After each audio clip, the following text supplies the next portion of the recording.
O título desse vídeo é Ciência e o combate ao Covid-19.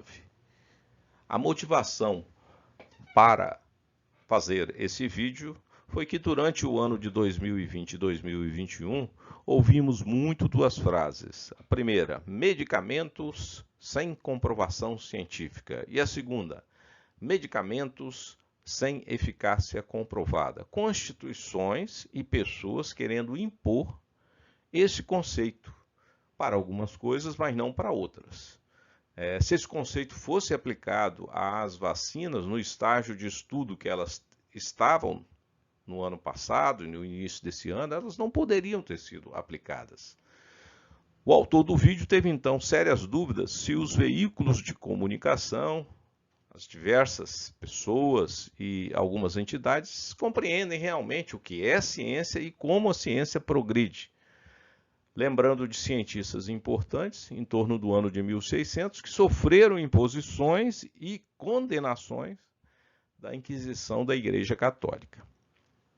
Então, esse vídeo foi elaborado para contribuir com ideias e análise nessa questão. O vídeo está separado em três partes. Na primeira parte, a gente analisa a ciência e o seu progresso, o que dizem os dicionários, o que disse Karl Popper, e o método científico. Na segunda parte, a gente fala da Inquisição e cientistas abordando a vida e a obra de quatro grandes pessoas: Nicolau Copérnico, Giordano Bruno, Johannes Kepler e Galileu Galilei, em torno do ano de 1600. E na terceira e última parte, a gente trata da ciência e Covid-19, abordando, listando trabalhos científicos, tanto a favor de certos medicamentos e contra, e faz uma seguinte pergunta: será que nós não estamos repetindo a Inquisição do ano de 1600? Meu nome é Francisco Emerick, eu sou formado em Física e Engenharia Elétrica pela Universidade Federal do Espírito Santo e tenho doutorado em Física pela Unicamp. O endereço do meu currículo Lattes está aqui, aí vocês podem procurar a minha produção científica, dentre elas um trabalho envolvendo o Covid, publicado no International Journal of Environmental Research and Public Health. Esse vídeo foi concluído no dia 12 de dezembro de 2021 e vocês podem assistir o vídeo de forma completa ou em partes, A primeira parte, segunda parte ou terceira parte, conforme o que tiver escrito aqui. Vamos agora à primeira parte. Ciência e o seu progresso. E aí nós vamos começar com o que dizem os dicionários. E vamos tomar os dicionários Aurélio e o Wise e vamos incluir também a enciclopédia Wikipédia, uma enciclopédia eletrônica muito utilizada atualmente. É óbvio que num dicionário, como esses aqui, tem várias acepções, eu peguei a acepção que mais se coaduna com o que a gente está tratando aqui. Então vocês observam o seguinte, que a ciência está sempre ligado a um conjunto de conhecimentos, ou um corpo de conhecimentos, ou um sistema de conhecimentos, e que são estruturados com métodos, aqui, formulados metódica e racionalmente, e aqui, baseado no método científico. Então a palavra método científico e conhecimento com método é o que vai estar ligada à ciência. A definição da Wikipédia, ela compila muito bem, Ciência é o sistema de adquirir conhecimento baseado no método científico, bem como ao corpo organizado de conhecimento conseguido através de tais pesquisas. Bom, agora nós passamos aí o Ciência e seu progresso e vamos ver o que disse Karl Popper. E aí podemos perguntar, quem é Karl Popper? Karl Popper é um filósofo e professor, é um austro-britânico, Ele saiu da Áustria quando Hitler estava no poder, conseguiu chegar à Inglaterra, Grã-Bretanha, e é considerado um dos maiores filósofos da ciência do século XX. E um livro excelente de Karl Popper explica muito bem como o conhecimento científico cresce e progride. Bom, isso aqui é a capa do livro. Isso aqui é o original em inglês, tá certo? Eu tenho esse livro. O título em inglês está aqui colocado, que é Conjecturas e Refutações. E aqui, nessa parte aqui final, está escrito que é o crescimento do conhecimento científico. A primeira edição foi de 1963, a quinta edição em 1989. Ele foi reimprimido. A versão que eu tenho foi uma reimpressão do ano 2000. Esse livro ele foi traduzido em português, ele é traduzido em português, né? Aqui é o título, que eu já falei, e a capa do livro traduzido em português. Bom, o que diz esse livro, né? O que coloca esse livro? É muito forte isso aí. O conhecimento científico ele progride por antecipações injustificadas, por suposições, por conjecturas. Depois eu vou explicar o que isso vem a ser.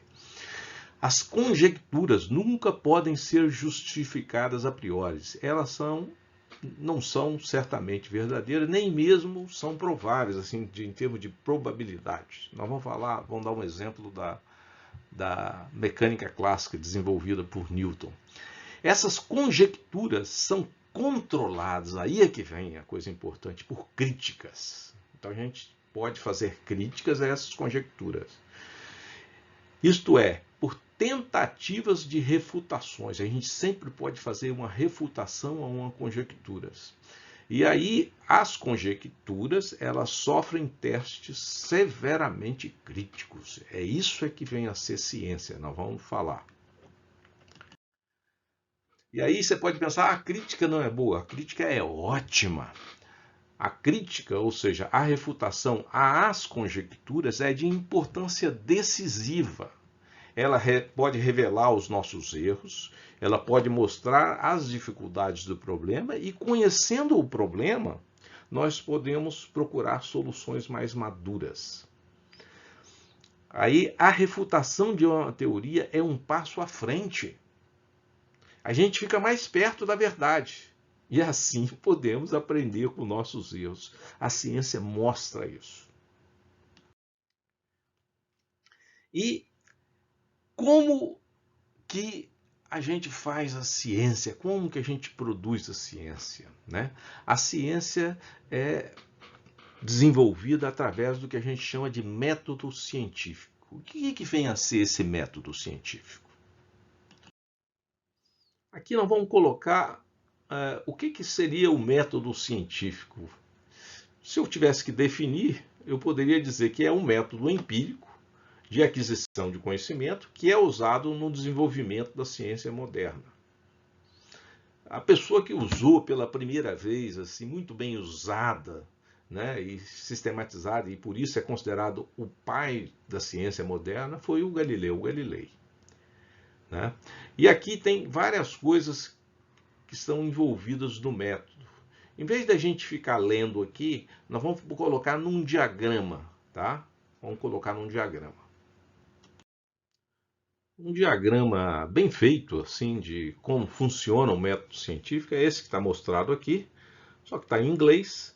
Eu fiz uma adaptação para o português e vamos colocar no próximo slide. Agora nós temos um diagrama do método científico em português. Antes da gente explicar todas as etapas, como aqui tem teoria científica, é conveniente a gente falar de algumas das teorias científicas, então eu vou colocar o próximo slide e depois eu volto a esse aqui. Algumas das teorias científicas, vou ficar restrito aqui no campo da física, nós começamos com a importantíssima mecânica clássica, criada por Isaac Newton em 1687, quando ele publicou um importantíssimo livro chamado Princípios Matemáticos da Natureza, né, para explicar a natureza, que é conhecido como o Principia. E esse aí explica a órbita dos planetas, explica a trajetória dos projetos, explica o que a gente usa muito aí em física e engenharia, ainda hoje é extremamente usado. E esses cientistas, o Lagrange e o Hamilton, eles fizeram aprimoramentos na mecânica do Newton para tratar de uma forma matemática, às vezes um pouco diferente, e formar um pouco diferente alguns problemas dentro da mecânica clássica. Bom, a segunda teoria que a gente vai falar é a mecânica relativística, criada, né, por um rapaz de 25 anos, o Albert Einstein, em 1905, e depois ele expandiu essa mecânica relativística, criando a teoria da relatividade geral. Ele teve um trabalho matemático muito grande para criar essa relatividade geral, de 1915, demonstrando, essas teorias demonstram que quando você vai medir a velocidade da luz, por exemplo, a mecânica clássica não funciona, ele é refutada. Ou quando se trabalha com altíssimas velocidades, velocidades altas, você tem que usar a mecânica relativística, né? Então, por exemplo, um satélite que está se movendo em torno da Terra, que manda os sinais do GPS, a gente poderia usar a mecânica do Newton, mas para a gente ter uma precisão tão boa, para saber se eu estou de um lado da rua ou do outro, o pessoal que projetou aí o GPS usa cálculos que envolvem correções relativísticas, né? Então você vê como uma teoria científica ela é importante aí na vida prática da gente aí por tudo, né? E essa teoria aqui é importantíssima do século XX, a mecânica quântica. Por quê? Porque o Newton explica os planetas, mas não explica um elétron em torno do átomo. Então, para explicar os átomos, os cientistas criaram aí a mecânica quântica. Foi um sucesso muito grande. Explica toda a tabela periódica é explicada. A partir da mecânica quântica, você explica os sólidos. Então, para a gente saber se um sólido é transparente ou é opaco, se conduz eletricidade ou não, né? Por exemplo, por que o rubi é vermelho, por que a esmeralda é verde, tudo dentro de um contexto que você tem que usar a mecânica quântica. Então, a mecânica quântica mostrou que a mecânica clássica é falha para sistemas atômicos, ela é a teoria, e esses dois trabalharam com a mecânica quântica não relativista, que o Dirac ampliou, né, usando, né, algumas expressões aqui do Einstein, e criou a mecânica quântica relativística, o spin do elétron e tudo mais. Então essa teoria é mais geral do que essa. Ela aprimorou essa. E essa teoria demonstra que essa daqui está correta para sistemas macroscópicos. Então a gente, por exemplo, na mecânica quântica, a gente deduz a segunda lei de Newton para sistemas macroscópicos. Então é um negócio muito belo. E, inclusive, nas conjecturas para o pessoal criar a mecânica quântica, eles usaram algumas expressões do Hamilton. Então, os alunos de mecânica quântica, né, usam nos sistemas atômicos, eles trabalham com a hamiltoniana do sistema. Eles não trabalham com a segunda lei de Newton, eles trabalham com alguma coisa do Hamilton, né? Então, é assim que a ciência progride, com conjecturas e com refutações. Uma refutação de uma teoria é um passo à frente, você cria uma teoria melhor, você está mais próximo da verdade. Agora podemos voltar ao método científico, né? Eu vou colocar aqui primeiramente, sem falar nas teorias, né, mas falar de uma forma geral. Então, normalmente você tem que fazer observações sistemáticas e controladas que devem ser verificáveis, né? Poder se repetir. Em ciência é muito importante isso. Pensar em fatos interessantes, por que os fatos que você mediu ocorreram, por que tal fato ocorra. E formular hipóteses, conjecturas para explicar os fatos, né? Você não precisa provar isso aí, você formula certas hipóteses, depois vocês vão entender melhor isso aí, para explicar os fatos. Elas têm que ser testáveis e falseáveis. Falseáveis é o seguinte, eventualmente você pode medir e pode não acontecer aquilo, pode ser falsa, pode ser refutada, Isso é muito importante dentro da ciência, né? E você tem que desenvolver predições testáveis. Então, se a minha hipótese está correta, eu espero que aconteça A, B ou C, né? Tem que ter isso aí dentro da teoria. Depois você verifica, você reúne os dados para testar as previsões. Às vezes você mesmo faz o experimento, ou você pega dados da literatura, que já existem ou podem estar sendo construídas. E você pode, inclusive, fazer novas observações. Se tiver tudo correto, você tem aí uma teoria científica geral que é consistente com os dados científicos. Eventualmente pode fazer novas observações e assim por diante. Bom, eventualmente, na hora que você reúne os dados, é necessário fazer um refinamento. Você alterar ou expandir, ou eventualmente você pode rejeitar a sua hipótese, porque não aconteceu aquilo. Então você faz uma refutação, né? E na hora que você faz uma refutação, você desenvolve outras predições testáveis, mas você pode criar outra teoria científica. Agora nós vamos começar aqui a falar, repetir aqui, dando o exemplo da mecânica newtoniana. Os fatos, no caso da mecânica que o Newton criou, eles já tinham experimentos que o Galileu tinha feito, Galileu Galilei, né, usando plano inclinado, usando trajetória de projéteis, e já tinha experimentos da astronomia de órbita de planetas. O que o Newton pensou? Né? Os planetas, né, giravam em torno do Sol. Por que gira? Por que tal fato ocorre? Por que o planeta não vai embora? Né? Não sai da órbita? Né? Então ele usou o conceito de força, ele usou hipóteses, a força gravitacional é diretamente proporcional às massas dos corpos, ao produto das massas, e inversamente proporcional não à distância, mas sim ao quadrado da distância. E ele usou a primeira, segunda e a terceira lei deles, que eram tudo conjecturas. E na hora que você tem isso aqui que o Newton formulou, você gerou previsões. Então, matematicamente, o Newton foi um grande matemático, foi o cara que criou o cálculo diferencial integral junto com outro cientista, o Leibniz, né? Então, a gente previa que a órbita dos planetas era uma elipse. E na hora que pegou os dados para testar essa previsão, que daria uma elipse, esses dados já existiam, tinham sido coletados por Johannes Kepler. Então bateram isso aí. Na hora que a teoria do Newton era aplicada por um movimento de um projétil na superfície da Terra, que previa uma parábola, os dados já tinham sido colhidos pelo Galileu. Então bateu com os dados. Aí a teoria precisou de sofrer refinamento? Sim. Por exemplo, na hora que vai estudar a órbita da Lua dá uma elipse. A teoria prevê isso aí.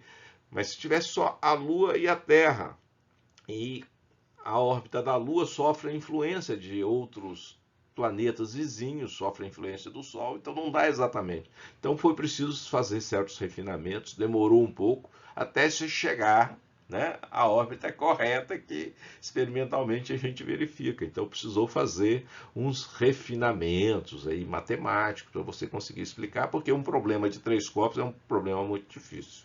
Agora, a teoria do Newton foi refutada? Resposta, sim, a teoria foi refutada. Na hora que media-se a velocidade da luz de um planeta em relação à Terra, ela deveria ser diferente se a Terra estivesse se aproximando do planeta ou se estivesse se afastando do planeta, tá certo?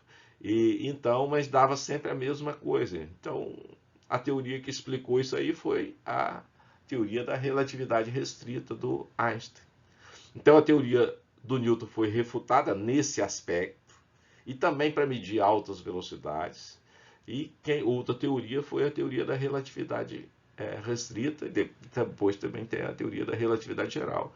Para formular essas teorias foram feitas conjecturas. O Einstein fez as conjecturas, desenvolveu predições testáveis, foram reunidos os dados e bateram, foram consistentes.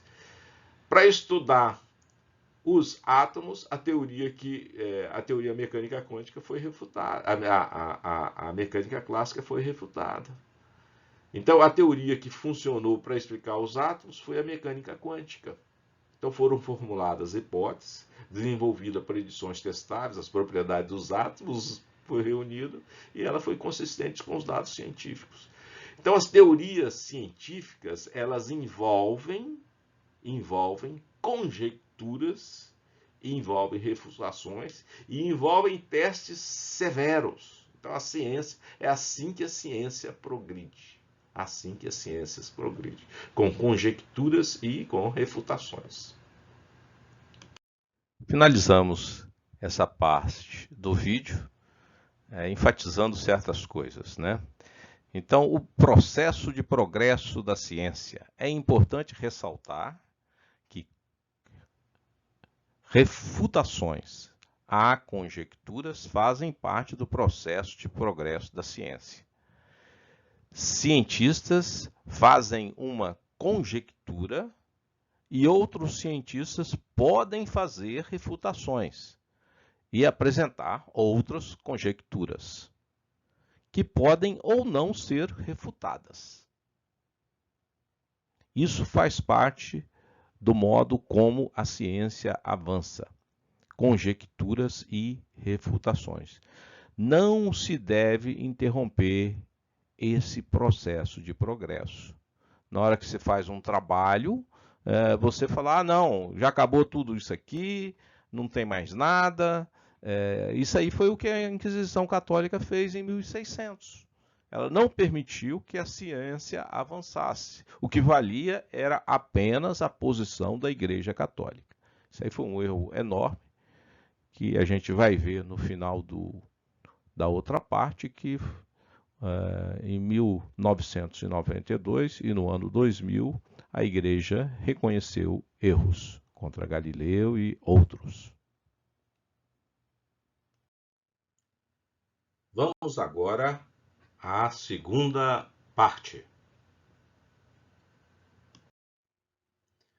Na segunda parte, nós vamos falar da Inquisição e cientistas, e esses serão os cientistas que a gente irá abordar. Ou seja, nós iremos falar de pessoas que estavam aqui na Terra, nesse planeta, há 400 anos atrás.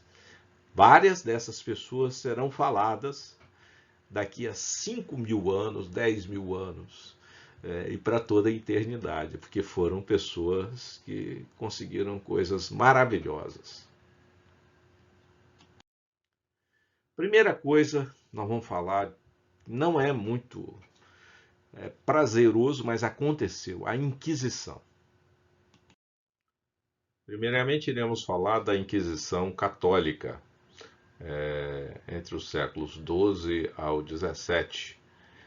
A Inquisição foi um grupo de instituições dentro da Igreja Católica para combater a heresia. Embora houvessem outros atos anteriores a 1231, eu vou colocar 1231, que foi instituída a Inquisição Papal para a prisão e julgamento de hereges, prevendo a pena de morte. E aí, em 1542, é criado uma congregação específica, para a Inquisição, que é a chamada Congregação do Santo Ofício da Inquisição. Dos julgamentos famosos ligados a essa congregação foram os de Giordano Bruno, em 1600, e do Galileu Galileu, em 1633. São fatos nefastos que a gente irá comentar depois. Bom, a violência, a ameaça e a tortura foram usados para extrair confissões, e a pena de morte, como na fogueira, foi comum. O delator do herege muitas vezes recebia garantia, garantia sua fé e status.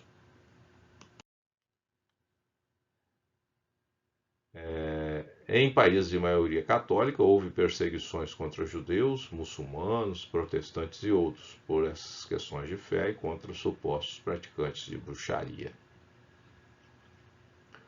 A censura prévia foi um negócio nefasto que aconteceu. Existia o Index, que era o chamado, vou ser um nome em latim, era a lista de livros proibidos, cuja circulação tinha que ser controlada pela Inquisição. Os livros autorizados né, para serem impressos, eles tinham que ter o imprimatur, que seja imprimido, para evitar conteúdo herege. A primeira versão desse índex da Igreja Católica foi feita em 1559. O combate à heresia também aconteceu dentro do protestantismo. Faltou eu frisar, né, que a heresia é qualquer coisa que é contrária ao dogma, né, que a igreja professa. Então ela tem um dogma e quem está indo contra esses dogmas é um herege, está fazendo uma heresia. Então, esses tribunais e outros de combate à heresia foram também usados por igrejas e cidades com maioria protestante. Eram tribunais ligados ao poder local, no caso das igrejas protestantes, geralmente com fins específicos. E não funcionava como uma instituição permanente. Um exemplo foi o julgamento do Miguel Servet, que foi condenado à morte na fogueira em 1533 e morreu na fogueira pelo Conselho de Genebra, na Suíça. Né? Na Igreja Protestante tem dois grandes líderes, o Martinho Lutero e o João Calvino. Né? No caso específico, como estava lá em Genebra, o João Calvino estava e ele apoiou essa condenação do Miguel Servet.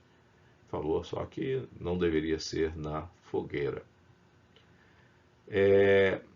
Cabe ressaltar também que em cidades e regiões de maioria protestante houve perseguições contra católicos e outros por questões de fé, que contra supostos praticantes de bruxaria. Um exemplo, né, é o caso da mãe de Kepler, que foi julgada lá em Leonberg e na região de maioria protestante na Alemanha. Bom, agora é uma parte boa aqui do vídeo. Tem algumas coisas que não foram tão boas, mas é uma parte interessante do vídeo. Nós vamos falar sobre os cientistas. Começamos com Nicolau Copérnico. Nicolau Copérnico, ele era um polonês, né? Nasceu em Torun e era um cônego, não era padre, da Catedral Católica de Frauenburg. É o nome em alemão da cidade e o nome em polonês Frombork, né, na Polônia. Foi matemático e astrônomo e cosmologista, os principais. Também atuou como médico, ele estudou muito, né, principalmente aos pobres, e era doutor em Direito Canônico. O que a gente poderia falar sobre Nicolau Copérnico numa frase? Eu diria que seria um astrônomo muito inteligente, perfeccionista e muito cauteloso. Eu vou focar aqui principalmente na obra que ele deixou.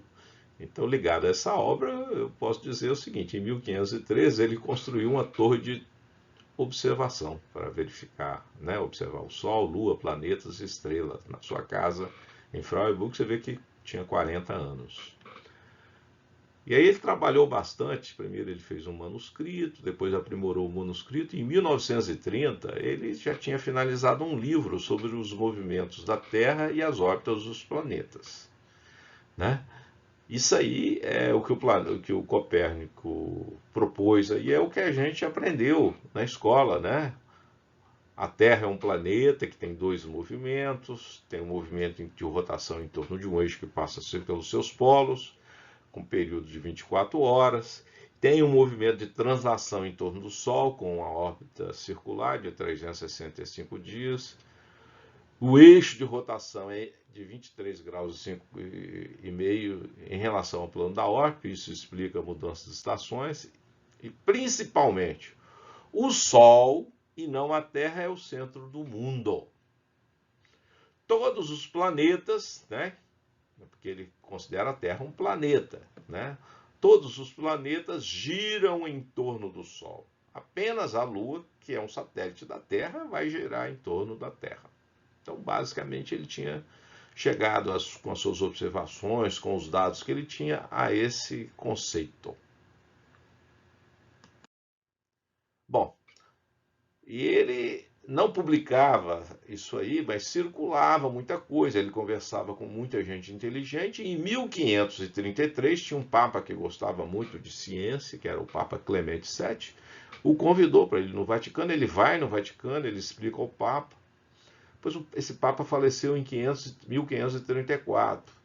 Aí teve um cardeal que em 1536 o encorajou a publicar suas teorias, mas ele não publicava. Mas teve um aluno dele, que após 1539, é um aluno alemão, George Joachim Hettkus, o convenceu a publicar o livro. E aí ele falou, tudo bem, você quer publicar? Então, tudo bem, vai em frente. Aí esse Hettkus, ele trabalhou na publicação, né? Em Nuremberg, na Alemanha, ele conseguiu, em maio de 1543, que o livro fosse publicado numa gráfica de Nuremberg, da Alemanha. O título do livro está aqui em latim, em português seria Das Revoluções das Esferas Celestes, né? E aí tudo, né, todas as biografias, todo mundo fala, né, isso aí historicamente se fala, que ele recebeu esse livro quando ele estava no seu leito de morte. E ele faleceu no dia 24 de maio de 1543. Então é a data do seu falecimento, é a data em que o livro saiu. Bom, a teoria heliocêntrica de Copérnico foi divulgada para o mundo. E a publicação do livro foi é um marco na história da astronomia e da cosmologia. Por quê? Porque tirou a Terra do centro do universo, botou lá no Sol. Na verdade, ele botou o centro ao lado, não exatamente no Sol, porque os planetas, a órbita dos planetas é tal que quando eles estão mais próximos do Sol, eles andam um pouco mais rápido. Então mas isso aí é um detalhe. Aqui é a capa do livro, na primeira edição, quando ele foi publicado em Nuremberg, na Alemanha, em 1543. Agora, o livro foi tão bom, foi tão importante, que ele teve demanda para uma segunda edição. E a segunda edição foi impressa na Suíça, em Basileia, na Suíça, logo depois, em 1566. Nem todo livro aí tem uma segunda edição. O de Copérnico teve posteriormente, até hoje nós temos o livro de Copérnico disponibilizado em novas edições, em novos idiomas. Ele foi escrito em latim, que era a língua oficial da ciência.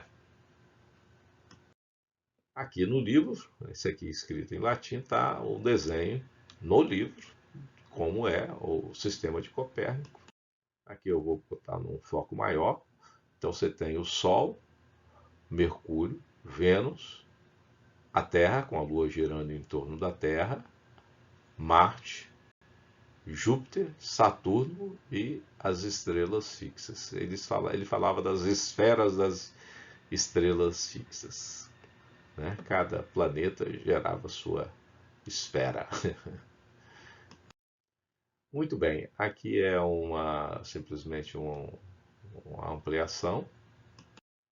Aqui é no livro, ele mostrando o movimento de translação, o Sol estaria aqui no centro. E aqui no livro, aqui sempre com eixo fixo, né? E no livro mostrando aqui a posição do planeta com eixo em duas posições. Aqui a parte norte, parte sul, fica difícil de ver, então vamos ampliar isso aí, né? O movimento de translação, aqui boreal e astral, né? Com eixo de rotação. E vamos ver isso aí numa linguagem mais moderna. Eu vou colocar essa aqui. Então, numa linguagem mais moderna, movimento de translação. E aqui é, né, o Sol. Esse aqui é do Instituto Federal de Santa Catarina, que eu peguei de um vídeo deles, de Araranguá. Aqui o Sol batendo mais no hemisfério norte, no dia 22 de junho, que é o solstício de verão no hemisfério norte. E aqui em 22 de dezembro, aproximadamente, Sol batendo mais no hemisfério sul, é o solstício de verão no hemisfério sul. Aqui é o eixo de 23,5 graus, né, que a Terra faz com o plano da órbita, que o Copérnico já falava isso na obra dele, né? Aqui é uma figura similar da Universidade Federal do Rio Grande do Sul, a grande universidade do Brasil, tá certo? O Sol aqui, o solstício de verão no hemisfério norte, o Sol batendo aqui, gerando esse solstício de verão no hemisfério sul. E só para colocar aqui, é só para vocês verem aqui que tem geometria plana e geometria espacial em cima aqui da esfera. Então tinha muita matemática.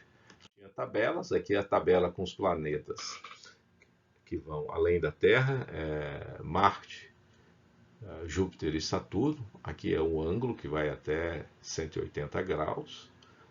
E aqui nessa outra tabela, nós temos os planetas internos, então Mercúrio e Vênus. Aqui é o ângulo que vai até 180 graus, na continuação da tabela.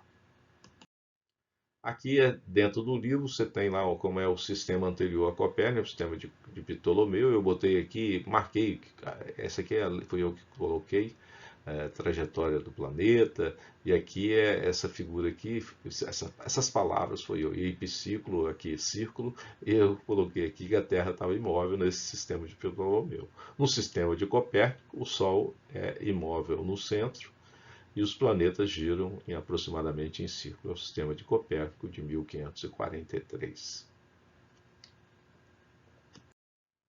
Bom, o que aconteceu com o livro de Copérnico? Ele não sofreu nada depois que ele publicou o livro, né?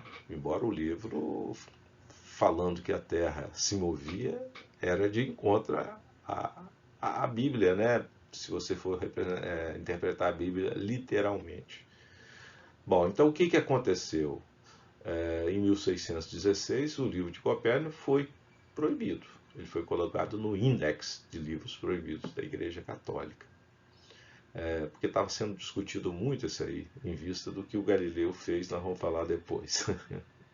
Todas as obras que defendiam o sistema heliocêntrico de Copérnico foram proibidas. A palavra heliocêntrico, porque em grego o nome Sol significa Hélios. Então, o sistema que coloca o Sol no centro é os sistemas heliocêntricos.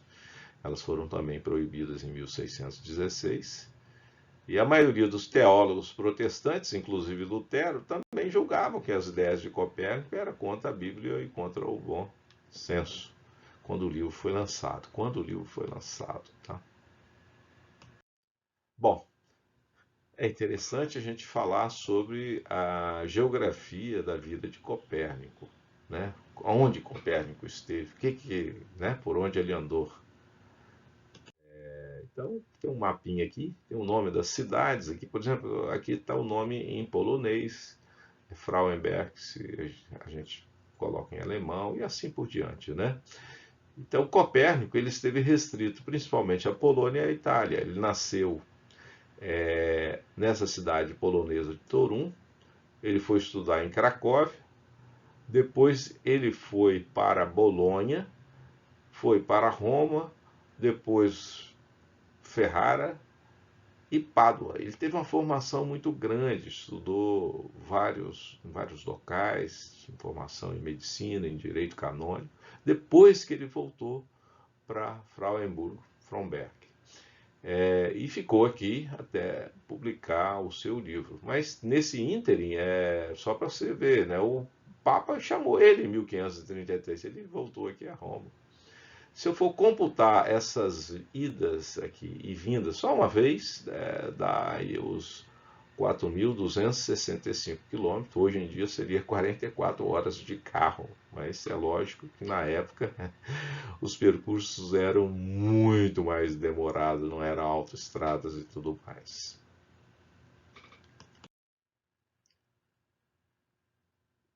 Agora nós vamos falar sobre o grande Giordano Bruno.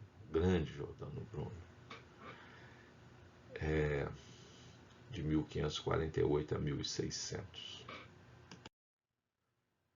O Giordano Bruno, ele nasceu em Nola, perto de Nápoles, era um frade dominicano, até 28 anos, abandonou e foi um grande filósofo, matemático, cosmologista, né?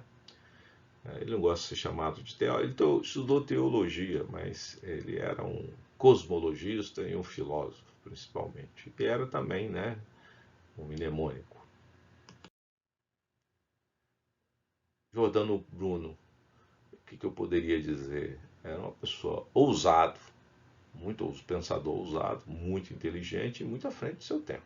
Ele não tinha medo de dizer a verdade, ele era ousado. Bom, ele foi ordenado padre em 572, foi acusado de heresia, né, porque ele discutiu certas coisas que o pessoal achava que não deveria ser discutida, ideias de Ário, abandonou o hábito, depois ele vai para Roma, aí tem alguns problemas lá, fica pouco tempo em Roma, depois ele vai para o norte da Itália, Gênova, Veneza, Turim e Pádua, depois ele resolve sair da Itália,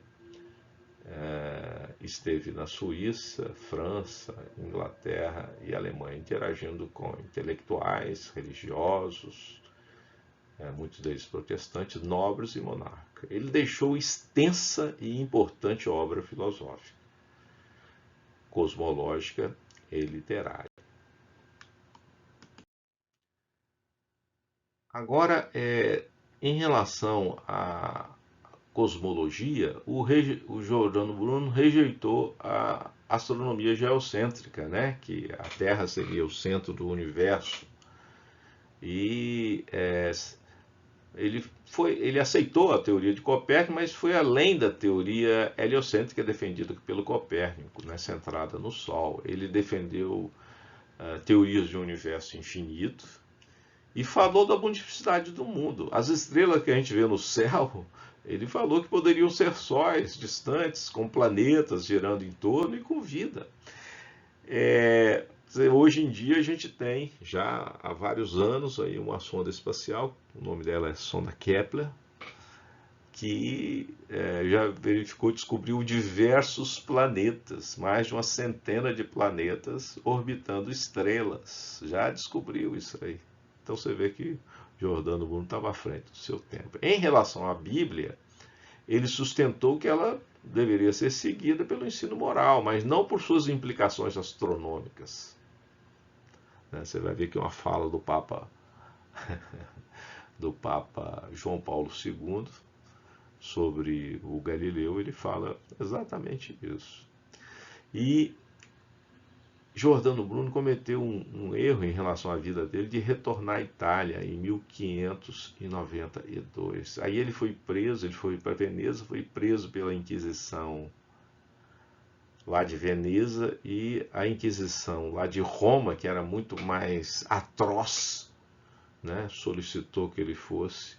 Ele foi preso e teve uma morte trágica na fogueira em 1600. Mas manteve suas ideias, ele não abjurou, ele foi colocado para desdizer suas ideias, para abjurar, mas ele não fez isso não. Um cara de muita coragem, e ele teve uma morte trágica em 1600. E tem um filme, aí eu vou sugerir, vai ser bem rápido, que vocês vejam o filme, um filme italiano chamado, o título do filme é Giordano Bruno, dirigido por Giuliano Montalvo, é o título do livro. Isso aqui é do trailer dele, eu peguei algumas figuras, vai ser bem rápido, né? A direção do Giuliano Montalvo, a fotografia excelente do Vittorio Storaro, a música maravilhosa do Ennio Morricone, que é um autor que recebeu o Oscar, né, pelo seu trabalho dentro do cinema, vários faroestes antológicos. E o ator que faz o trabalho muito de Jean Maria Volonté. Aqui é uma cena dele na prisão. Aqui, então, é ele lutando contra o sistema. Ele manteve as suas convicções. E ele foi condenado e foi morto numa fogueira em Roma. Depois eu vou falar onde que foi, qual praça que foi isso. Aqui, então, ele queimando. Isso aqui é o final do filme, direção de Giuliano Montalto. E aí eu disse, fui no dia 17 de fevereiro de 1600, que ele teve a morte na fogueira.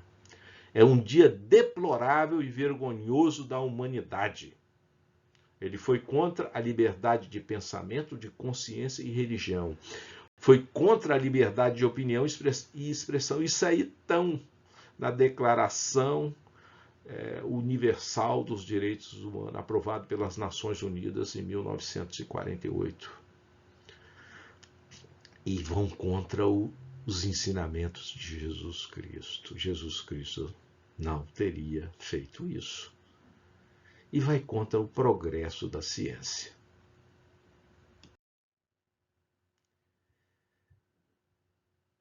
(289 anos depois, no lugar onde ele foi queimado, foi inaugurada uma estátua de Giordano Bruno, no mesmo lugar. É o Campo de Fiore, é o Campo das Flores, em Roma. Então foi inaugurada. Essa é uma foto de 1889. Se você for hoje em dia em Roma, você pode visitar. Essa aqui, muitas fotos, às vezes tem muita feira, muita bagunça, às vezes por aqui. É uma foto que foi tirada em 2017, né, que eu achei interessante colocar aqui. Geografia da parte inicial e da parte final da vida de Giordano Bruno. Vamos ver. Ele nasceu aqui em Nola, no sul da Itália, próximo a Nápoles. Né? Ele estuda, né, para se formar lá padre em Nápoles. E depois, em 1576, ele vai para Roma, porque ele teve problemas aqui, começou a ser acusado aqui, algumas coisas que ele estava fazendo aqui. Em Roma ele fica pouco tempo e vai para o norte da Itália, vai para Gênova, para Noli, para Turim, depois vai para Veneza, Pádua, depois ele vai em direção a Bérgamo, e depois sai da Itália, sai do país, vai para a cidade de Chambéry, que é uma cidade francesa, próxima à Suíça.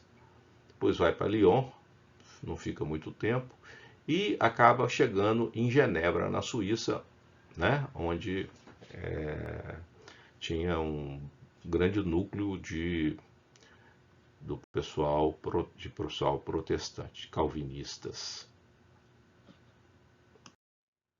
Aqui então é a parte final da vida dele. Ele fica algum tempo lá em Genebra, pois, né, tem alguns probleminhas lá.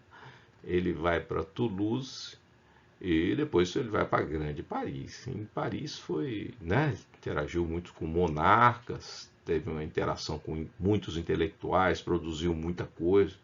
Foi um período que ele teve bastante vivência. E aí ele não foi excomungado nem nada daqui. Ele simplesmente conseguiu alguns contatos e vai para Londres, interage com intelectuais, com a nobreza, vai a Oxford, tem alguns problemas lá e produz muitas obras aí. Então a gente tem muitas obras aí. Aí ele vai, depois volta para Paris. Aí fica aqui em Paris, depois acontece alguns problemas aqui, ligado, é uma época que a questão religiosa é uma questão muito forte. Então ele tem alguns problemas, aí ele resolve sair daqui, vai para a Alemanha, em Wittenberg, e fica lá um certo tempo. Então foi uma época muito problemática para ele. Aí ele tem alguns probleminhas, acaba indo aqui para Praga. A Praga na época não era uma da República Tcheca, pertencia aí a um reinado ligado à Alemanha, tá certo? E não fica também muito tempo aqui, vai para Helmstedt, e daqui ele resolve imprimir algumas coisas, e Frankfurt já era uma grande cidade, tá certo? Então tinha a Feira do Livro em Frankfurt, famosa, e quando ele está aqui em Frankfurt, um italiano nobre de Veneza o convida a voltar para a Itália em 1492. Então ele faz esse movimento de voltar aqui, volta para Veneza. E em Veneza ele é acusado de heresia pelo mesmo cara que o convidou para vir para cá.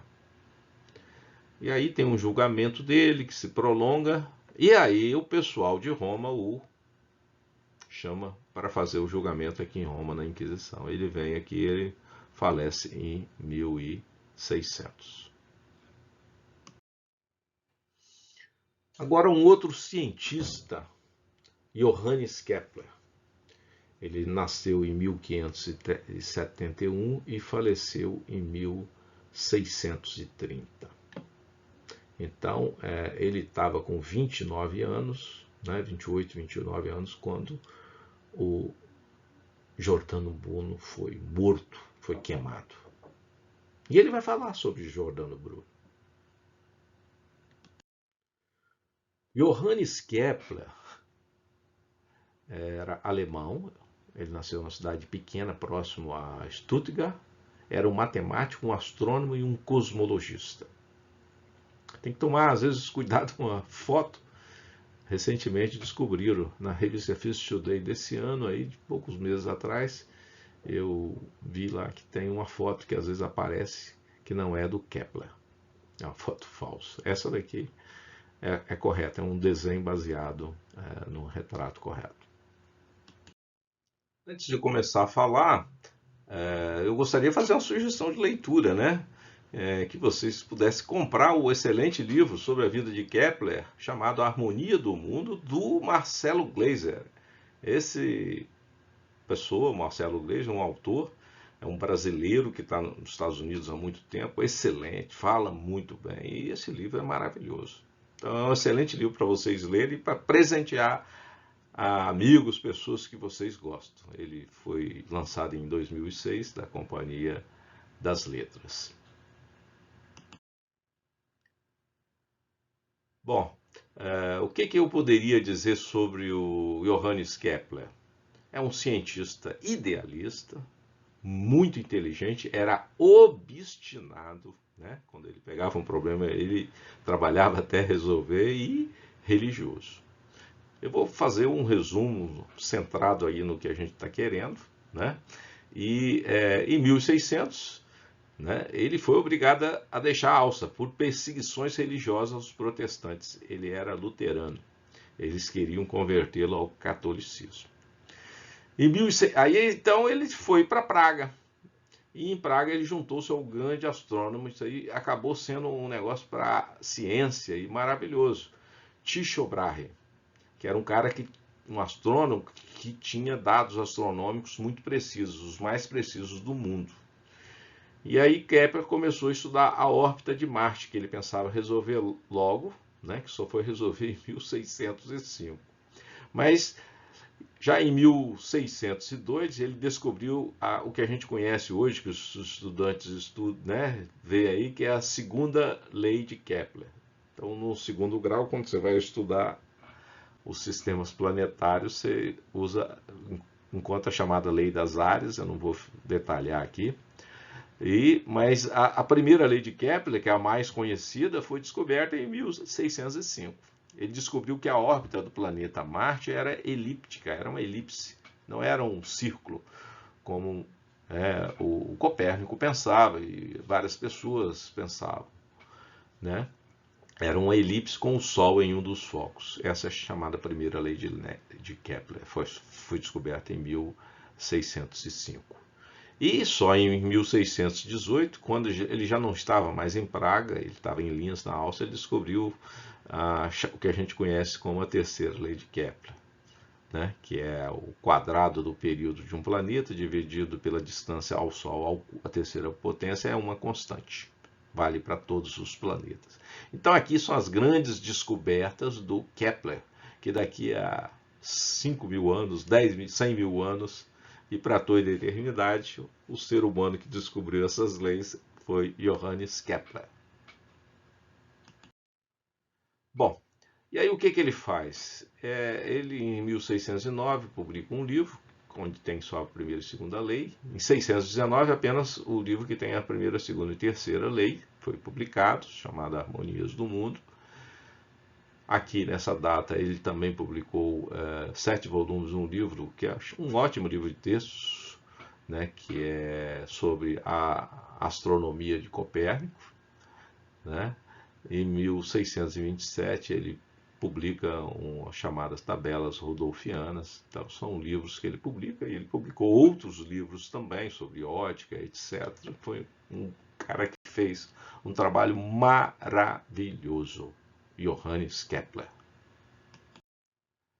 Bom, e para completar esses slides aqui sobre a vida dele, eu tenho que comentar que ele sofreu muitas dificuldades devido a questões religiosas, tanto por parte de católicos como também de protestantes, né? A Guerra dos 30 Anos entre católicos e protestantes, que iniciou-se em 1618, o atingiu. Bom, só para vocês verem aí como que ele sofreu, né? Ele, embora sendo um luterano fervoroso, ele teve problemas lá com o pastor da igreja luterana em Linz, que o excluiu da comunhão. E tanto é que em 1619 ele foi excomungado da igreja luterana. Um absurdo aqui, né? Por algumas coisas muito bobas, aconteceu isso com ele. Por questões político-religiosas, né, que ele sofreu, ele mudou-se várias vezes. Ele foi primeiramente eu já falei, ele saiu da Áustria, de Graz, e foi para Praga. Depois ele foi de Praga para Linz, em 611, de Linz para Ulm e Regensburg em 626 e de Regensburg para Sagan em 1628. O nome dessa cidade está escrito em alemão, no mapa que a gente vai colocar está aportuguesado, Ratisburgo, e assim por diante. A mesma coisa com Sagan aqui. Bom, o Kepler faleceu em 15 de novembro de 630, em Regensburg, na Alemanha, após ficar doente quando cobrava pagamentos de salário. Você vê as dificuldades dele. Ele trabalhou muito, teve alguns postos, mas tinha dificuldade para receber o seu salário. É bom a gente colocar aqui algumas falas dele, falas deles que ilustram quem foi esse grande pessoa. Ele falando sobre sua convicção religiosa, quando em 1600 ele estava querendo convertê-lo ao catolicismo. Aí o arquiduque perguntou se ele tinha certeza que queria ficar luterano, né? Permanecer luterano. Aí ele respondeu: sim, Alteza, essa é a minha decisão e devo-a à minha família, aos meus mestres, ao duque de Württemberg, que custeou meus estudos desde a infância, e mais importante ainda, devo à minha consciência. Aqui ele falando sobre sua admiração a Copérnico. Kepler diz: amo a Copérnico não somente como uma inteligência superior, mas como um espírito livre. Então, Copérnico realmente ele seguiu seu espírito para dizer que a Terra não era imóvel, ela se movia, né? Ela girava em torno do Sol. Aqui Kepler falando sobre a censura que ele sofreu, um livro dele sofreu, e o perigo de vida, né? Em 1619, seu livro, né, Epítome, ele foi proibido pela Igreja Católica porque ele defendia Copérnico, né? Defendia o sistema que a Terra não era o centro do mundo. Então Kepler, ao se corresponder com um amigo seu, era um alemão que ficava muito na Itália. Ele disse o seguinte: olha, o livro dele foi proibido em 619. Aí ele falou o seguinte: devo deduzir que se eu fosse a Itália, poderiam apoderar-se da minha pessoa. Então ele faz essa pergunta aqui, né, que o Kepler fez. E finalmente ele falando aqui sobre a morte de Giordano Bruno. Porque vejam bem, o Giordano Bruno foi morto em 1600. Então, entre 1621 e 1626, ele foi obrigado a sair de Linz, na Áustria. E a Guerra dos 30 Anos estava bem ativa. E ele foi recomendado, como ele tinha que sair de um lugar, tinha que ter um emprego, ele foi recomendado por uma pessoa à República de Veneza. Então era um italiano que o recomendou à República de Veneza, que comandava a Universidade de Pádua. Então ele foi chamado para ser professor da Universidade de Pádua. Ele foi para a Itália. Então o Kepler respondeu à pessoa que estava recomendando um emprego para ele. Falou: olha, eu sou alemão de nascimento, de sentimento, e como tal, estou acostumado a dizer imprudentemente, por toda a parte, a verdade. E não devo expor-me a ser lançado em uma fogueira como Giordano Bruno. A geografia da vida de Kepler. Kepler nasceu aqui nessa cidade próximo a Stuttgart, veio do estado, foi criado em Leonberg, estudou em Tübingen, e quando ele estava próximo a se formar, ele foi chamado para ser professor em Graz, na Áustria, numa escola protestante. E aí eclodiu problemas religiosos lá, que eles queriam obrigá-lo a se converter, ele teve que sair. Aí ele conseguiu ir para Praga, onde ele começou a trabalhar com Tycho Brahe. E foi uma época que ele ficou de 1600 a 1611, conseguiu descobrir as duas primeiras leis. Aí ele teve, em 1611, ele teve que sair, ele foi para Linz. E ficou em Linz muito tempo, descobriu a terceira lei. E no final da vida dele, quando ele estava em Linz, muitos problemas, ele teve que se mudar para Ratisburg, que é em alemão, em português é Ratisbona, e ficou também um pouco em Ulm para publicar um livro, alguma parte dos livros dele. Depois ele teve que sair daqui com a família e ir lá para essa cidade aqui, que hoje em dia é Polônia. Na época ainda era a Alemanha. E depois, no 1630, no final da vida dele, ele estava morando aqui, ele voltou aqui em Ratisbona para cobrar uma dívida de salários que ele devia, e aqui ele ficou doente e morreu aqui. Então, uma dificuldade muito grande da vida desse grande pessoa chamado Johannes Kepler. Agora nós chegamos ao nosso quarto grande cientista, Galileu Galilei, né, que nasceu em 1564 e faleceu em 1642. Galileu é italiano, nasceu em Pisa, né, numa região da Toscana. Astrônomo, físico, é considerado o primeiro cientista moderno, engenheiro e escritor. Aqui nós estamos simplificando para os objetivos a história da vida de Galileu, de 1592 a 1610, foram profícuos anos da vida dele, né? Quem dele foi professor de matemática da Universidade de Pádua, próximo a Veneza. Ele fez trabalhos em engenharia, física, ciência, né? E astronomia. E nós vamos focar aqui, para os objetivos nossos, né, o trabalho que ele fez na área de astronomia. A luneta tinha sido inventada em 1608, um holandês, e ele descobriu o segredo de como fazer uma luneta e aprimorou a luneta com um bom polimento de lentes que ele aprendeu a fazer. Em vez de ter amplificações de 3 vezes, ele conseguiu amplificações de 8 vezes, 20 vezes, até 30 vezes. E ele produziu o que a gente conhece como os primeiros telescópios do mundo. Observou os céus e fez descobertas espetaculares, né? Ele viu muito mais estrelas do que as visíveis a olho nu, viu detalhes da superfície da Lua, crateras, montanhas, sombras, etc. E, principalmente, ele viu 4 satélites girando em torno de Júpiter. Ou seja, na época era considerado que a Terra era o centro do universo, embora tinha Copérnico falando o oposto, muita gente considerava. E ele viu, experimentalmente, ele observou 4 satélites girando em torno de Júpiter, e não em torno da Terra, né?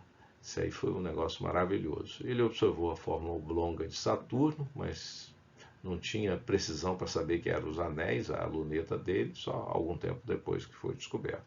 E aí o que ele fez? Você vê que foi em janeiro que ele terminou as observações, e em março ele já publicou, né? Que era importante publicar logo, porque outras pessoas poderiam fazer antes. Depois tiveram outras publicações com lunetas que não eram a dele, mas que foram posterior a março de 1610, uma delas em 1614.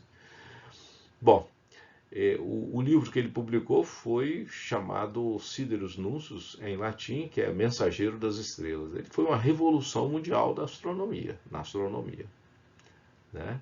E aí ele foi chamado para sair lá da Universidade de Pádua para a Toscana, lá para Florença. Ele foi nomeado matemático e filósofo grão-duque da Toscana. E ele voltou triunfante a Florença.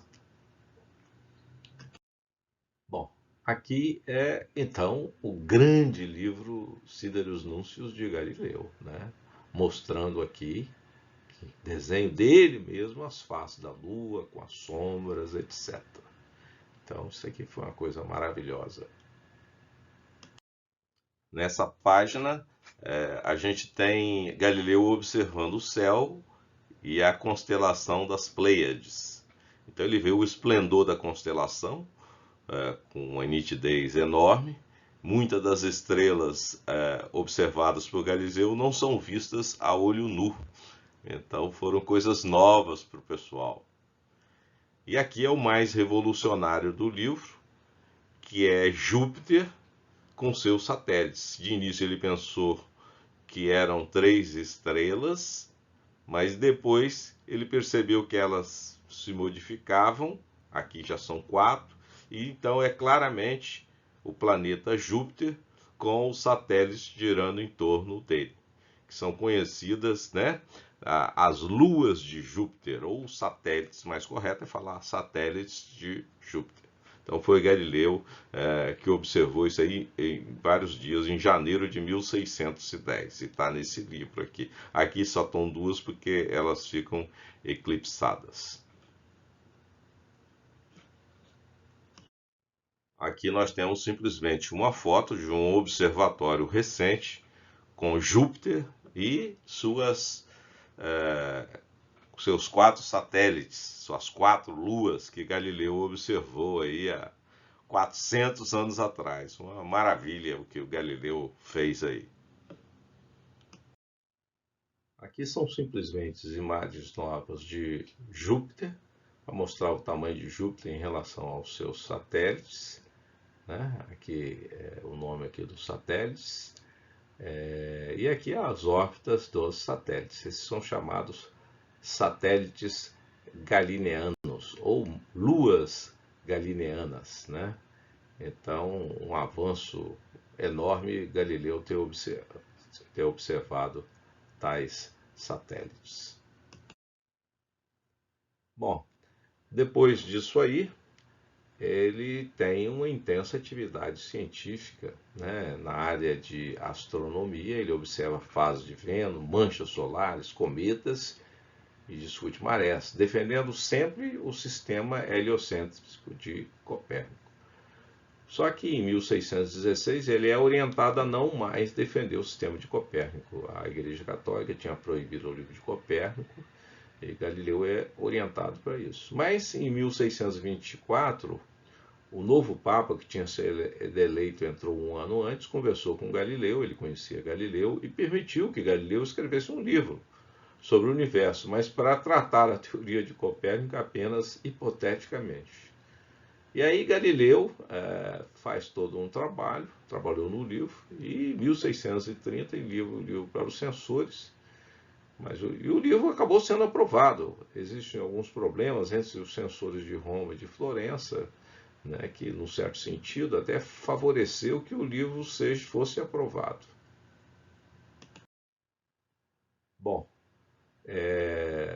em 22 de fevereiro de 632 ocorre a publicação do livro, foi publicado em Florença. O nome do livro é Diálogos sobre os dois maiores sistemas do mundo, Ptolomaico e Copernicano, né? Ele foi escrito em italiano, ou seja, muitas mais pessoas puderam ler o livro.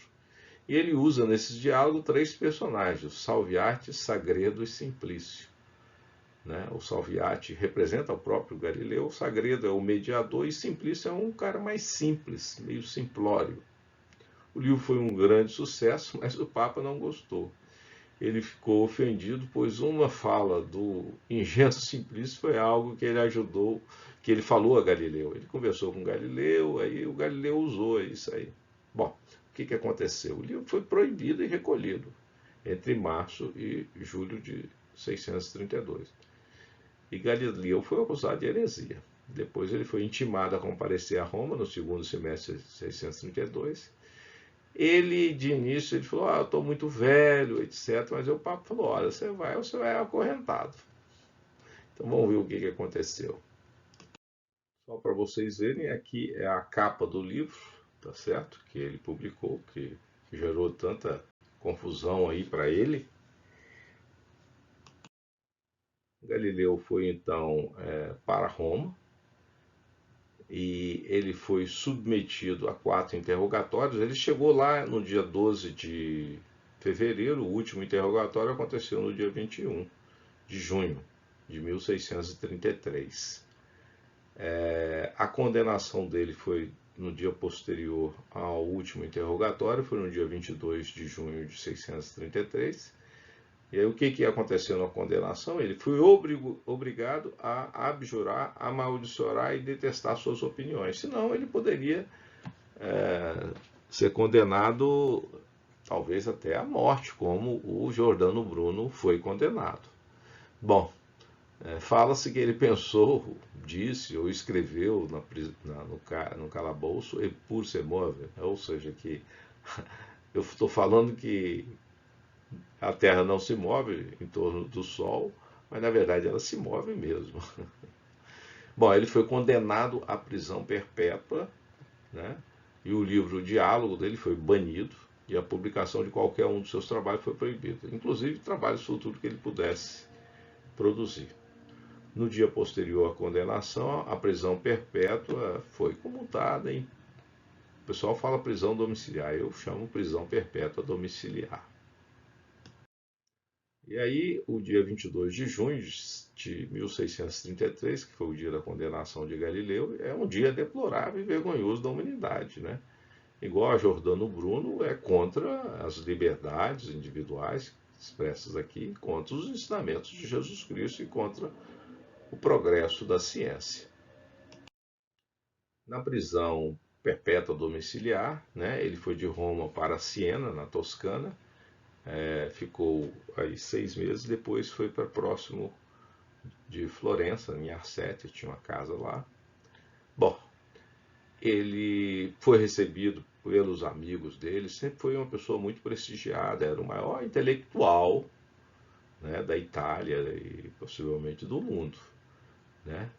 Ele trabalhou em ciência, sobre física e resistência de materiais e recebeu uma acolhida carinhosa de muitas pessoas. Vincenzo Viviani foi uma das pessoas que o acolheram, né, era um discípulo dele, e depois foi um cara que escreveu uma biografia sobre a vida dele. E nesse período, né, de 1633 até 1638, ele trabalhou e finalizou o importantíssimo livro chamado Diálogos concernente a duas novas ciências, onde ele compila as coisas que ele fez de física e de engenharia, e é considerado um dos primeiros livros de ciência do mundo, né? Um livro importantíssimo. O Newton usou muita coisa desse livro para suas teorias. O livro foi publicado porque ele foi contrabandeado para a Holanda.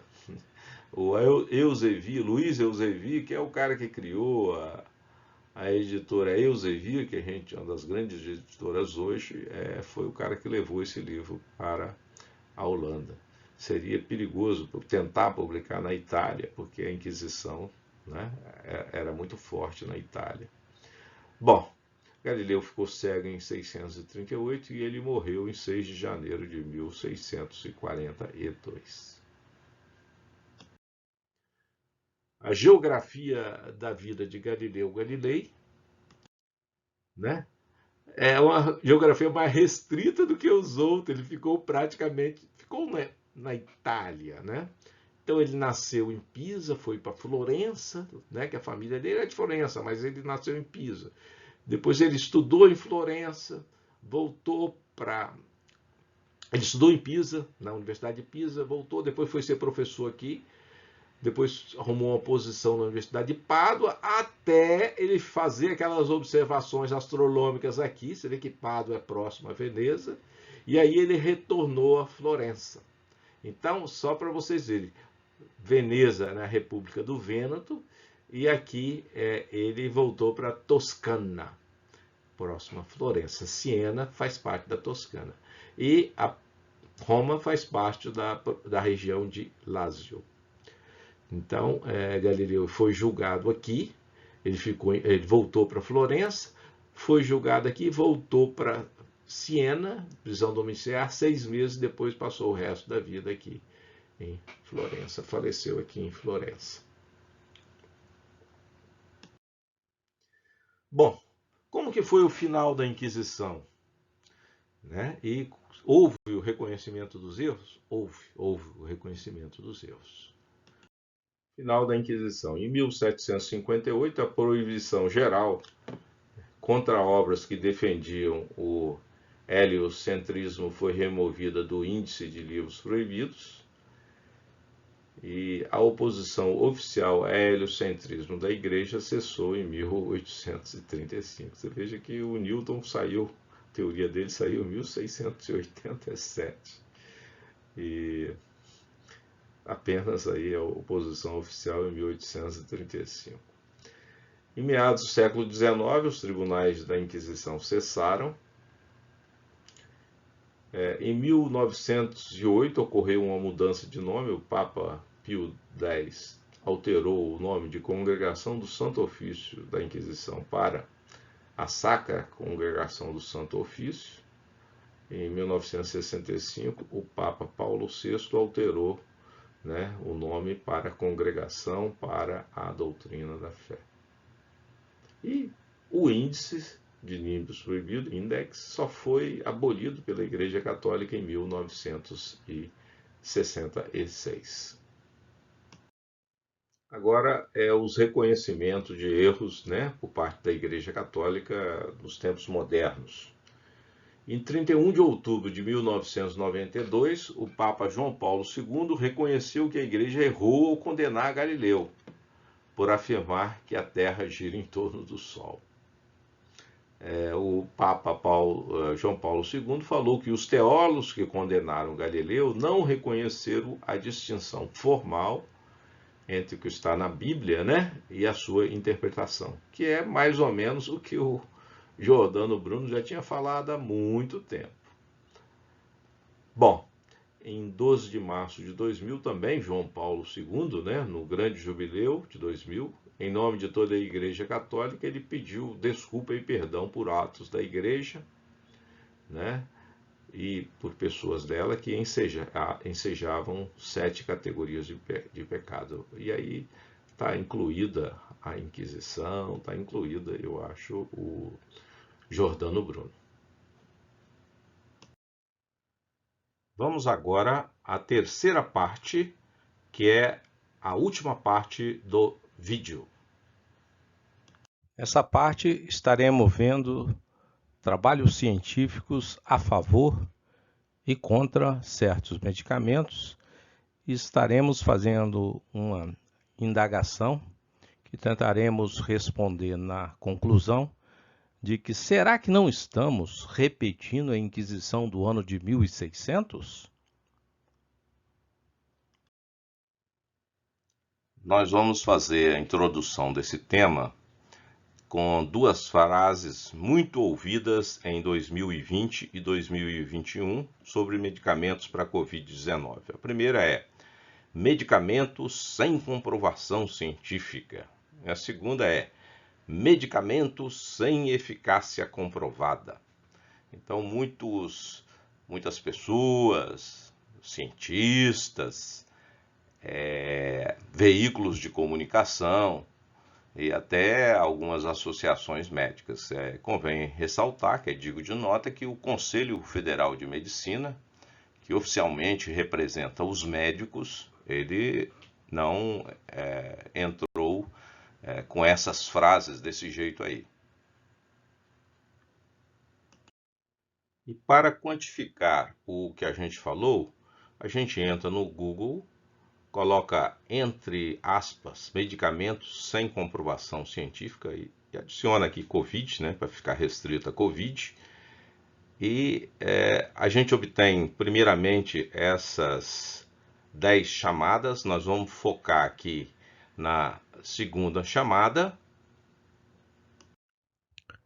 Então, com essa frase, a gente obtém aproximadamente 27.400 resultados. Dentre eles, né, esse que é projeto que torna crime prescrever remédios sem comprovação científica, do Senado Federal, site do Senado. Só que o senador que apresentou esse projeto, ele teve que quase que imediatamente retirar o projeto por reclamações de muitos médicos, associações, etc. Porque esse projeto exigia uma rigorosidade, um padrão classe A, que é chamado padrão A, para o uso de remédios, que boa parte dos remédios que a gente usa hoje, que os médicos prescrevem, que estão nas farmácias aí há muitos anos, dezenas de anos, não tem esse padrão. Então, por uma doença nova, eles estavam querendo exigir de certos medicamentos um padrão que medicamentos antigos, né, não têm. Isso é muito difícil. A ciência trabalha com conjecturas e refutações, você vai fazendo a ciência, produzindo a ciência, até chegar no nível de evidência que eles estavam querendo. E grande parte dos medicamentos ainda não tem esse nível de exigência. Se esse projeto, além de medicamentos, fosse ser estendido às vacinas, as vacinas não poderiam ter começado a ser utilizadas. Então você vê como é que são as coisas, né? Exigir certas coisas de certos medicamentos para uma doença nova, quando não exigia, quando não tem para remédios velhos e também para as vacinas.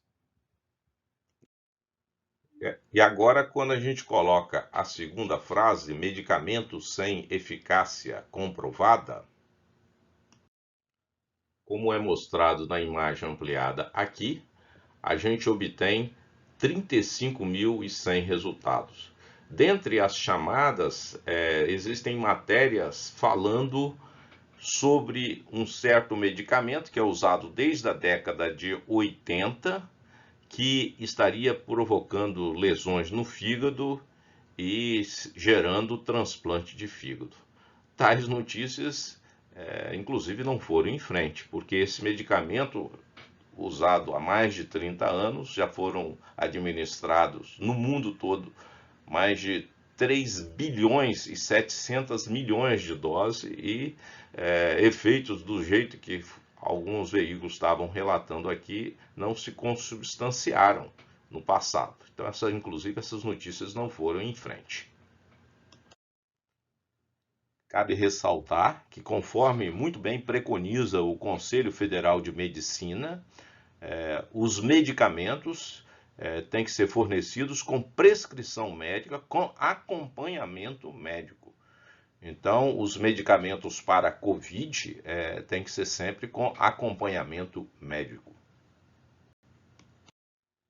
Antes de comentar aí os medicamentos para Covid, a gente irá comentar sobre 4 medicamentos com notícias do passado em que esses 4 medicamentos têm 2 tipos diferentes de desfechos. É didático a gente colocar isso aí agora. Primeiramente, a penicilina, que é um antibiótico, que foi descoberto em 1928 pelo Alexander Fleming e teve a contribuição de 2 cientistas, né, num processo de obtenção mais efetivo, que ela começou a ser utilizada, foi utilizada na Segunda Guerra pelos aliados, e no final da Segunda Guerra, os cientistas ganharam o Prêmio Nobel de 1945. Segunda é a ivermectina. Os primeiros trabalhos saíram em 79. No início da década de 80, ela começou a ser utilizada principalmente na África, é um antiparasitário, com resultados excepcionais. E os cientistas principais que participaram dessa descoberta, desse desenvolvimento, receberam o Prêmio Nobel de Medicina de 2015. E aqui tem 2 medicamentos, eu não vou nem ficar falando o nome, que um deles foi desenvolvido em 1957 e outro foi desenvolvido em 1999. O primeiro deles teve um problema sério de efeito colateral para mulheres, né, uma formação de fetos. Então, ele já, desde a década de 1960, foi proibido para mulheres grávidas, atualmente é proibido para mulheres em idades férteis. E esse outro medicamento, ele trazia sérios riscos de infartos, derrame, muitas mortes, ele foi retirado do mercado em 2004. Então, a ciência ajudou que esses medicamentos aqui de cima tiveram um excelente desfecho. E esses outros aqui, né, a ciência, o trabalho da ciência demonstrou os problemas e foram tomadas as devidas providências. Aqui é a página do Prêmio Nobel de Fisiologia ou Medicina de 1945, com as fotos do Fleming, do Kane e do Florey, que receberam pela descoberta da penicilina e seu efeito curativo em várias doenças infecciosas. Aqui é a página do Prêmio Nobel de 2015, né, de Fisiologia ou Medicina, onde estão o William Campbell e o Satoshi Omura, pela descoberta, né, da ivermectina. Aqui é uma outra pesquisadora, né, da China, que trabalhou para descobrir remédios na área de malária, conforme é detalhado nesse slide.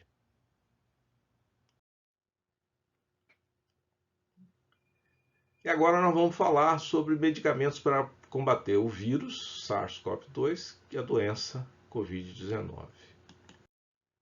Bom, eu vou pegar aqui uma figura 1, como a gente pode dar uma resposta pandêmica ao Covid-19, né? Então, um artigo que saiu na Reviews in Cardiovascular Medicine, ele coloca 4 pilares, como pilares de um prédio, de uma construção, da resposta pandêmica. Então, fala em 4 coisas: controle do contágio, tratamento ambulatorial, domiciliar precoce, sem estar no hospital, aqui tratamento dentro do hospital, e a 4ª opção é você ter uma imunidade natural para quem pega a doença, né? E depois que pega, a pessoa adquire, ou a imunidade imediata por vacinação, que a gente está tendo, né, hoje em dia aí, com muitos estudos sobre essa imunidade natural e a da vacinação. Eu vou focar aqui nesses 2 aqui, porque eu estou interessado aqui em ver os medicamentos. Bom, existem então 4 pilares e eu vou estar focado nos 2 do meio, o pilar 2 e o pilar 3. Né, que é o tratamento ambulatorial, né, o tratamento precoce, ou um tratamento, né, que tem a letra H de hospital. Né. Bom, a gente vai estar tomando trabalhos científicos relevantes desses 2 pilares, publicados em periódicos indexados em 2 excelentes bases científicas de trabalhos científicos, que é a Scopus e a Web of Science. Então aqui eu vou estar sendo rigoroso, né, ao tomar essas bases, porque se um periódico é citado nessas bases, significa que ele é um periódico revisado por pares. Em geral, são revistas muito boas, então eu vou estar tomando esse cuidado. E vou estar vendo nos trabalhos sempre o número de citações, porque você pode produzir, às vezes, muito trabalho, mas os trabalhos não são citados. Então, eu vou ver, colocar o número de citação no Scopus e no Web of Science. Bom, nós vamos ver, então, trabalhos científicos a favor de certos medicamentos para combater o Covid, né? Com essas indexações que a gente já falou.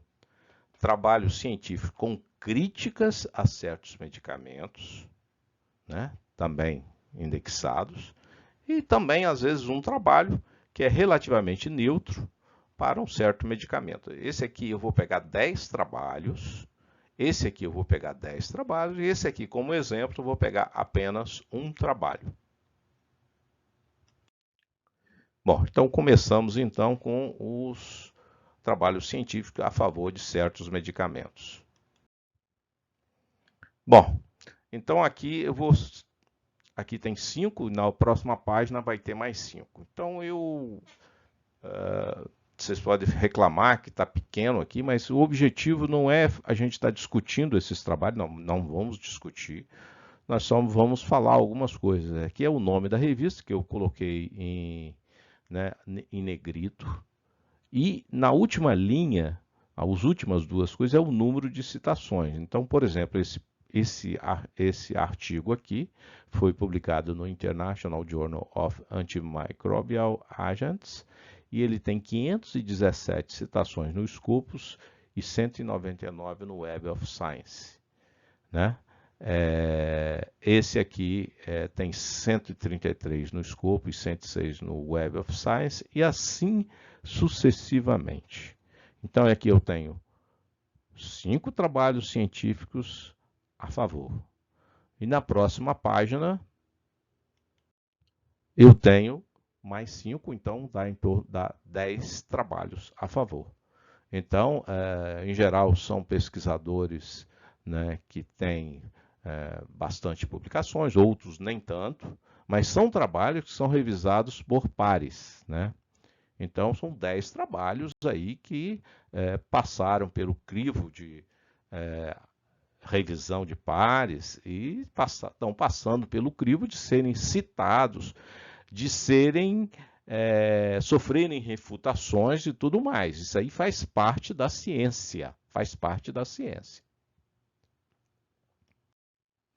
Agora nós vamos ver os trabalhos com críticas a certos medicamentos para combater o Covid-19, né? Também indexados do mesmo jeito.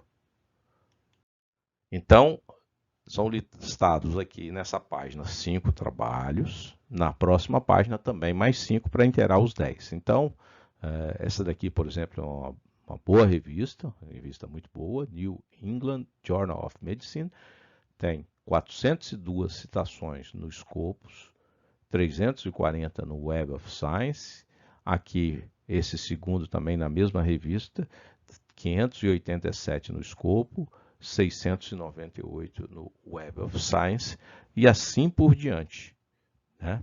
Assim por diante. São pesquisadores, por exemplo, por coincidência, essa pesquisadora, a professora Michael Pohl, de Israel, vou até falar, é uma pesquisadora muito boa. Ela estudou esse medicamento e, no final, ela tece uma crítica, né, que está publicada na revista. Isso aí faz parte da ciência, faz parte da ciência.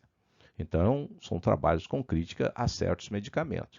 Então, muito dos trabalhos aqui envolvem crítica aos medicamentos, né? Aos trabalhos que estão naquelas páginas que eu mostrei anteriormente. E algum daqueles trabalhos que foram mostrados anteriormente envolvem críticas a esses daqui. Então, é o quê? Conjecturas e refutações, tentando refutar. Isso aí faz parte de quê? Faz parte da ciência.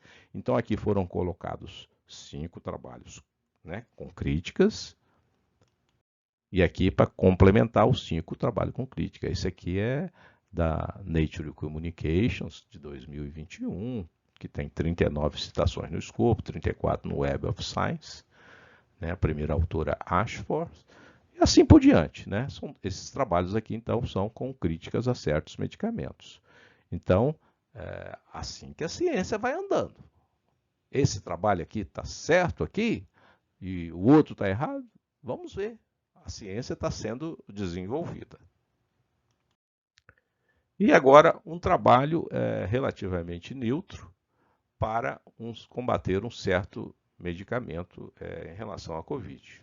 Foi publicado né, agora em 2021, né, já está com 22 citações no escopo, com 18 no Web of Science, e esse aqui eu vou falar da primeira autora, que é um trabalho de um grupo de pesquisadores importante do Brasil, e a pesquisadora aqui é a professora Patrícia Rocco. Ela desenvolveu um trabalho, né, e foi publicado numa revista importante, já está com relativamente bastante citações. E aqui as conclusões, porque ele é relativamente neutro, só para dar um exemplo aqui, né? Em pacientes com Covid-19 leve, a resolução dos sintomas não diferiu entre os grupos que usou o medicamento e o placebo. Eu não quis colocar o nome do medicamento porque eu não quero ficar discutindo especificamente nenhum medicamento, né? Após 5 dias de terapia. Então, nesse sentido, né, não diferiu. No entanto, a terapia inicial com o medicamento que a professora Patrícia e o grupo de professores, né, de pesquisadores utilizou, foi segura e reduziu significativamente a carga viral. Então, reduziu a carga viral, né, e foi seguro. E só para colocar aqui, a professora Patrícia Rocco é uma pesquisadora nível 1A do CNPq, tá certo? E, então, é um orgulho aqui para a Universidade Federal do Rio de Janeiro e para o Brasil. Aqui é o currículo Lattes do CNPq, que é um grande instrumento aí para a pesquisa do Brasil, que a gente tem orgulho de ter esse instrumento aqui. E aqui só para a gente quantificar um pouco aqueles pesquisadores, né, que são pessoas que trabalharam muito para produzir esses trabalhos. Eu vou colocar aqui 3 pesquisadores, né, que estavam naquele primeiro grupo, 3 que estavam no segundo grupo e o terceiro grupo eu vou colocar a professora Patrícia. São professores do mais alto nível, todos eles aqui professores do mais alto nível, número de citações extremamente elevado, tá certo? O número de trabalhos, a gente às vezes não olha muito o número de trabalhos, olha o número de citações, como que eles estão sendo citados dentro da literatura.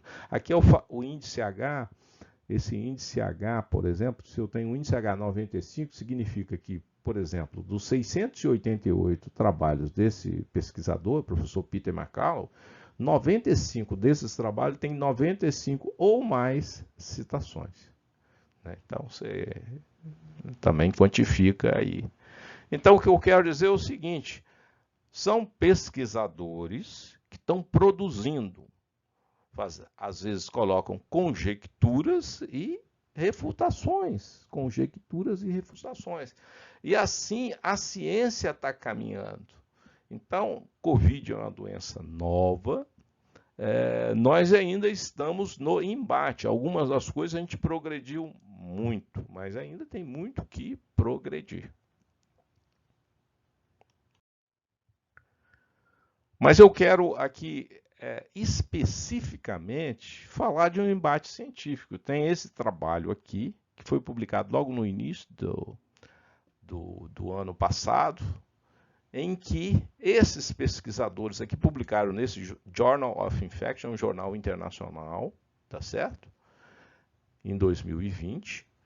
E eles, se você for nesse trabalho, você vai ver que eu não vou falar qual é o medicamento, eles criticam aí o uso desse tipo, é uma classe de medicamentos que eles colocam aqui. Eles criticam o uso para o Covid. E isso aqui foi em 2020. Em 2021 tem um outro trabalho que, em vez de trabalhar com a classe, trabalhou com um medicamento específico, desse tipo que ele falou aqui, e obteve resultados, né, que eles consideraram muito bom. Esse trabalho aqui foi publicado nesse Journal of Infection, e esse outro, a favor do medicamento, foi no The Lancet Respiratory Medicine.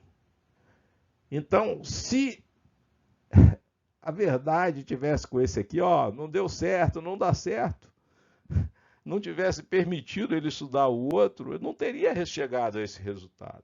Eu não estou querendo dizer que o resultado desse aqui é o definitivo, só quero dizer que esse aqui foi feito um trabalho com todo cuidado, né, publicado numa boa revista e com resultados muito bons. Então, ele, de uma certa forma, refutou esse aqui. Então, a ciência é assim que a ciência está caminhando, com conjecturas e refutações. E você querer impedir isso, você dizer, medicamentos sem eficácia comprovada, Bom, é algo que, em termos de ciência, as coisas não funcionam desse jeito. Esse aqui é um exemplo típico. Esse medicamento aqui, teve um órgão dos Estados Unidos, eu vi recentemente, em que um médico estava comentando os resultados. Esses médicos aqui que produziram isso aqui, eles são da Universidade de Oxford, uma grande universidade nos Estados Unidos, da Inglaterra. Então, foi comentado lá nos Estados Unidos sobre o trabalho desse pesquisador da Universidade de Oxford, da Inglaterra, que geraram esse artigo publicado aqui. Esse aqui, por exemplo, é do ano passado, já está com 170 citações, né? No Scopus e 175 no Web of Science. Esse aqui é mais recente, mas já está com 66 citações no Scopus e 52 no Web of Science. Então é assim que a ciência vai caminhando. Finalmente, cabe uma pergunta.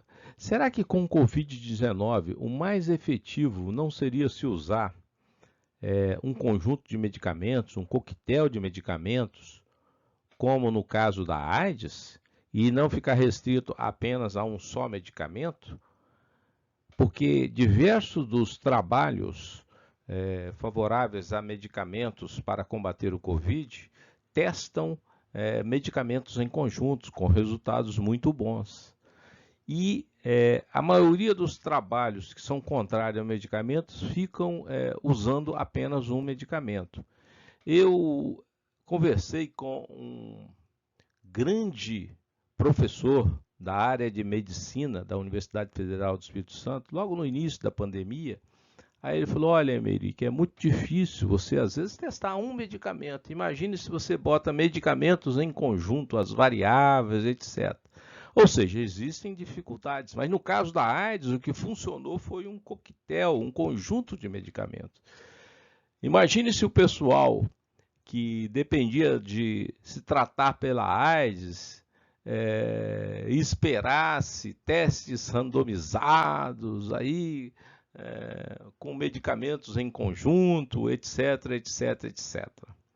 Então, essa questão é uma questão muito importante e vários dos trabalhos importantes de médicos, usam um conjunto de medicamentos.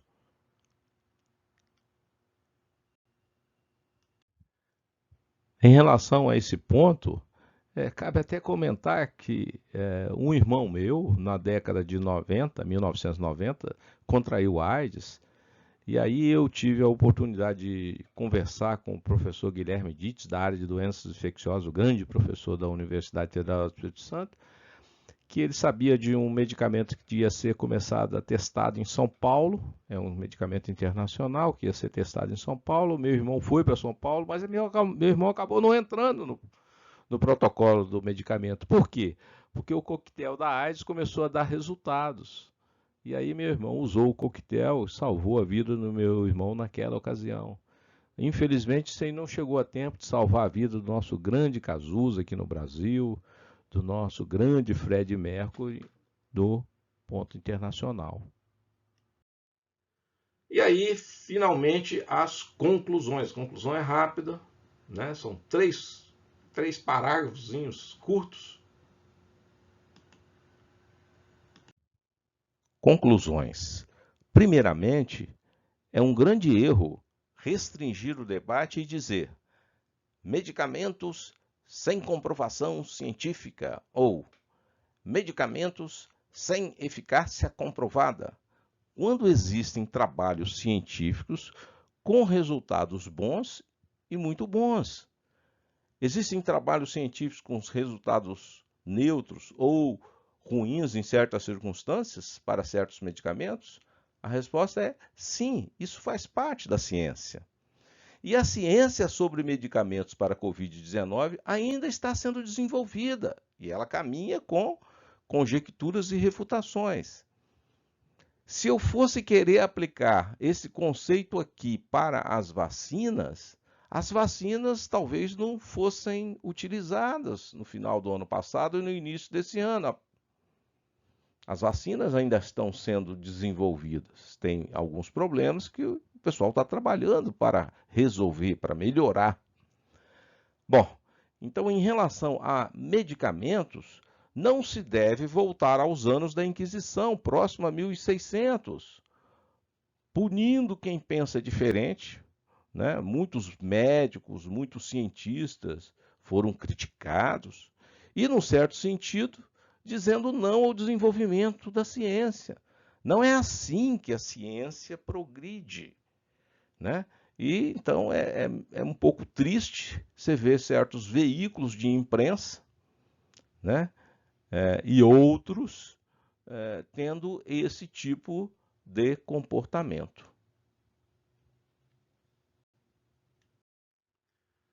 A biografia consultada. Primeiramente, nós consultamos as bases de dados de trabalhos científicos de autores, né, as bases internacionais Scopus e Web of Science, já comentadas, e aí eu ressalto que elas foram consultadas através do importantíssimo portal de periódicos da CAPES. A CAPES é o órgão do governo federal que fomenta e avalia a pós-graduação e que mantém essa base, né, esse portal de periódicos que os pesquisadores brasileiros têm acesso. Isso é um instrumento importantíssimo para todos nós. É um orgulho do país. Consultamos também o currículo Lattes do CNPq, né, Conselho Nacional de Desenvolvimento Científico e Tecnológico. E aí esse Lattes é um grande instrumento. Os livros, né, o livro do Karl Popper e os livros daqueles grandes autores aí foram consultados aí na íntegra, né? Tem ainda o livro do foi professor meu, já falecido, o grande professor José Plínio Batista, com o Laércio Ferracioli, que foi meu colega de turma, que é um livro sobre o desenvolvimento da ciência, né? Muito bom esse livro. O livro do Marcelo Gleisi e outros livros aqui a mais, que complementam os livros. As enciclopédias que eu consultei foi a Enciclopédia Britânica, que é um excelente instrumento, são excelentes autores que escrevem na Enciclopédia Britânica. A edição que eu tenho é de 1997. Consultei também a Wikipédia, né? Muitos dos temas aí é um bom instrumento. Eu diria, talvez, um excelente instrumento, a Wikipédia. Aqui foram os temas consultados e, como eu falei, são os dicionários.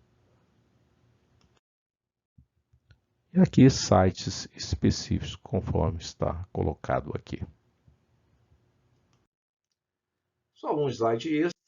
Eu falei que eu era cientista, e aí, quanto você publicou? Bom, eu tenho cerca de 50 trabalhos nessas bases, Scopus ou Web of Science. O número meu de citações é esse, 1137 pela Scopus e 1064 no Web of Science. Se você pega o Google Scholar, é um pouco maior, o fator H é 20 ou 18, né? 20 pelo Scopus e 23 pelo Web.